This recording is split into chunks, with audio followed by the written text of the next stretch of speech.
When Clint Eastwood stumbles upon a lost wallet, he steps into the role of detective to track down its owner. What unfolds next is an act of unexpected generosity that restores faith in humanity. The sun hung high over Los Angeles, its warm rays bouncing off the bustling streets. Despite the noise of the city, a sense of calm lingered as Clint Eastwood took his usual midday walk. The rhythm of his boots against the pavement was steady, almost meditative, until something unusual caught his eye, a wallet lying abandoned near the curb. He stooped down, picked it up, and gave it a careful look. The leather was weathered, its edges frayed from use. Inside, he found a stack of cash, a photo of two young children tucked into one corner, and a folded note. Clint, a man guided by honor, paused. Digging through someone's personal belongings didn't sit right with him, and his first thought was to hand the wallet over to the authorities. But as he walked, doubts began to gnaw at him. The police might take days to track him down, he mused. And what if this person's in trouble? What if they need help now? The questions churned in his mind, refusing to settle. Finally, his instinct to do something won out. It was time to lean into the detective instincts that had served him well over the years. "Let's see what's going on here," Clint muttered to himself, unfolding the note with a mix of curiosity and trepidation. The words stopped him cold. It was a heartfelt letter, filled with desperation. The note was written by a man apologizing to his children for not being able to provide for them. The raw pain in the letter hit Clint hard, tugging at memories he'd long tried to bury. His survival of a plane crash during World War II, the feeling of hopelessness in the face of overwhelming odds. Clint stood motionless, the note trembling slightly in his hand as the noise of the city faded into the background. After a moment, he straightened his shoulders, a flicker of determination in his eyes. "What's pushing this guy to the edge?" he said to himself. "There's only one way to find out." He found a cafe nearby and sat down to investigate the lost wallet case. It reminded him of his old days. He quickly emptied the wallet, except for the cash, to figure out who the owner might be. "Looking at the cash, it seems like the owner's in a tight spot," he said, gasping before continuing. And those kids in the photo, he's got mouths to feed." Clint had already found the picture earlier, but it wasn't until now, as he turned it over, that he saw the note taped to the back. It read, "To Dad, we love you no matter what happens, from Jake and Lily." Clint's eyes narrowed as he read the message. "Oh," he muttered under his breath. The note gave him a clearer idea of who the wallet might belong to, but there was still a major problem. There were countless fathers in LA who could be struggling like this one. Who was he? Clint's search continued, hoping for another clue to narrow it down. As he sifted through the cards stashed in the wallet, he found one from a hotel located just across the street. Wallet here, hotel across the street. This can't be a coincidence. He quickly grabbed his belongings and headed toward the hotel. Upon entering, he approached the receptionist and said, "Hi, can you please tell me if there's anyone named Brian?" The receptionist gave him a dismissive look and replied with a sneer, "Oh, you mean Brian Turner? That guy? Yeah, he used to work here, but we fired him last week. Couldn't keep up with the job. Always late, always tired. Guess being a single dad isn't an excuse for slacking off." Clint felt a flash of irritation at the receptionist's tone, but didn't let it show. Instead, he pressed further. "Do you know where he lives, or how I can contact him?" The receptionist rolled their eyes but sighed, as if helping Clint was an inconvenience. "I think he mentioned living in some rundown apartments a few blocks from here. The Beaudry apartments or something like that. Good luck finding him, though. That guy's probably dodging rent collectors." Clint gave the receptionist a sharp look but simply replied, "Thanks for your help." As Clint exited the hotel, he glanced down at the wallet again. The weight of the photo and the letter from the kids tugged at his heart.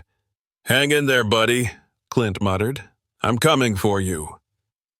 He made his way to the Beaudry apartments, hoping this lead would finally take him to the wallet's owner. After reaching the location, Clint inquired for the apartment and knocked, but no one responded. He thought he might have hit another dead end.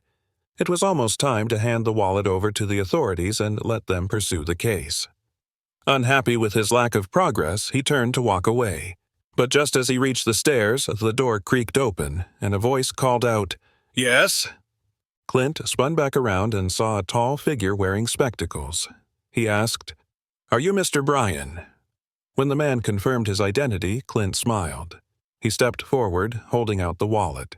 "Thank God, man. Here's your wallet." Bryan, still looking confused, said, "Thanks," and sighed, his face betraying a deeper exhaustion before adding, "You can keep it." He started to close the door, as if he was done, like he had nothing left to give. But Clint quickly stopped him. "Hold on a second. What's going on?" He blocked the door from closing. Bryan stepped back, his hand hanging limp at his side. His eyes flickered to the wallet, but it was as though he couldn't bring himself to care anymore. It was just another thing in a long line of losses. His face twisted with frustration, fatigue, and a deep sense of defeat. "What do you want?" he asked, his voice heavy with a mix of suspicion and resignation, like he had given up on the world. Clint didn't flinch. He leaned casually against the doorframe, his weathered face showing patience and quiet authority. His piercing gaze softened, the lines around his eyes crinkling. "Only one thing," Clint said, his voice steady, the kind of tone that demanded attention. "Why are you acting like you've got nothing left to lose?" Bryan bristled, but the words caught in his throat. He turned away and stared down at the cracked tiles of the hallway, avoiding Clint's gaze. Clint pressed on, his voice carrying the weight of experience. "You think shutting people out is going to fix anything?" Clint asked, tilting his head and handing the wallet over to him.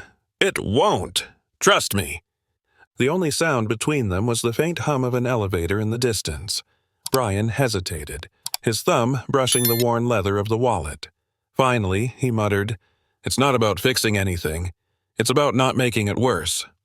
Clint straightened up, his arms folding across his chest as he studied Bryan. The walls Bryan had built around himself were starting to crack. Clint stepped closer, his voice softening. "I've seen a lot in my time. Wars, loss, regrets that could fill a lifetime. But hiding from it won't get you anywhere, son." Bryan's shoulders sagged, as if the weight of Clint's words had broken through the final barrier. He looked down at the wallet, his fingers grazing the photo inside. "You don't understand," he said, his voice faltering. "I've got nothing left. I'm behind on rent, and I can't even feed my kid." He shook his head, the guilt heavy on him. "I've been doing everything I can, but now it feels like it's all falling apart." Clint nodded slowly, his face unreadable at first. Then he motioned to the wallet. "Your kid's proud of you, you know. I can tell from her picture." His voice softened. "But giving up? That'll hurt her more than any missed rent." Bryan's lips trembled, and tears welled up in his eyes. He sank against the doorframe, sliding down until he was sitting on the floor, his head bowed. "What do you know about fighting battles you can't win?" he whispered, his voice breaking. Clint chuckled softly, the sound rough like gravel. "Kid, I survived a plane crash in World War II," he said, leaning against the opposite wall. "Swam miles in the Pacific with sharks for company. Thought I wouldn't make it, but here I am, talking to you." He paused, his gaze firm. "Life's funny like that. It'll surprise you if you let it." The weight of Clint's words lingered in the air, filling the hallway with an unexpected warmth. Bryan wiped his face, staring at Clint with a newfound vulnerability. "I don't know what to do anymore," he admitted, his voice barely audible. Clint pushed off the wall and crouched down, meeting Bryan's eyes, and placed a firm hand on his shoulder. "You start," Clint said, his voice calm yet resolute, "by taking it one step at a time. Let's figure out how to get your rent sorted, and I'll help you find a way. I've been around long enough to know there's always a way." Bryan hesitated, still struggling with the weight of his despair. "Why are you helping me?" he asked, his voice heavy with disbelief. "You don't even know me." Clint, a small smirk spreading across his face. "Because someone needs to remind you that good people still exist," he said, his tone lightening. "And who better than me?" Bryan, still clutching the wallet, stepped aside and let Clint in. The apartment was modest, with papers and empty coffee mugs scattered around. The air felt heavy with the weight of unspoken fears and fatigue. Clint glanced around, taking it all in silently. Brian walked over to a cluttered table and found a folder. He handed it to Clint, his hand trembling. "This is everything," he said quietly. "The rent, bills, everything. It's too much." Clint opened the folder, scanning the pages. The numbers were staggering. Past due rent, bills piling up, threats of eviction. The final total was a mountain that would make anyone feel small. Clint nodded, absorbing the details, then closed the folder and placed it back on the table. "You've done everything you can. Now, it's time for some help." Without waiting for Brian to respond, Clint reached into his jacket and pulled out a worn leather checkbook. Brian's eyes widened in surprise as Clint calmly flipped it open, retrieved a pen, and began writing. The sound of the pen scratching across the paper was the only sound in the room. Clint tore the check out and handed it to Brian. What are you doing?" Brian stammered, panic flashing across his face. He stepped back, not taking the check, as though it might burn him. "I can't accept this." Clint stepped forward, his expression firm but kind. "Yes, you can," he said, his voice unwavering. "This isn't charity, son. It's a hand when you need it. And right now, you need it." Brian shook his head, his chest tightening. "But I can't. How could I ever repay you?" Clint raised a hand, stopping him. "You'll pay it back when you're ready, by taking care of your kid and getting back on your feet. Start small. Build up. The money'll come. When it does, you can send it my way. Deal?" Brian stared at the check, his mind reeling. Slowly, he reached out, his hand trembling, and took it. He couldn't speak at first, overwhelmed. "I don't even know what to say," he murmured, his voice barely a whisper. "Thank you doesn't seem like enough." Clint gave a small, crooked grin. "You don't need to say anything. Just promise me you'll keep going. That's all the thanks I need." Brian nodded, his throat tight with emotion. He looked down at the check, his eyes widening as he saw the amount, a sum far more than he had expected. It was enough to cover rent and bills for months, maybe more. His gaze then dropped to the signature at the bottom of the check. His jaw dropped, and his voice quivered. "Clint Eastwood. Are you?" He looked up, his heart racing, but the room was empty. The door stood ajar, and Clint was gone. Brian stood frozen, the check shaking in his hands, a tear rolling down his cheek. He clutched it to his chest, still unable to comprehend what had just happened.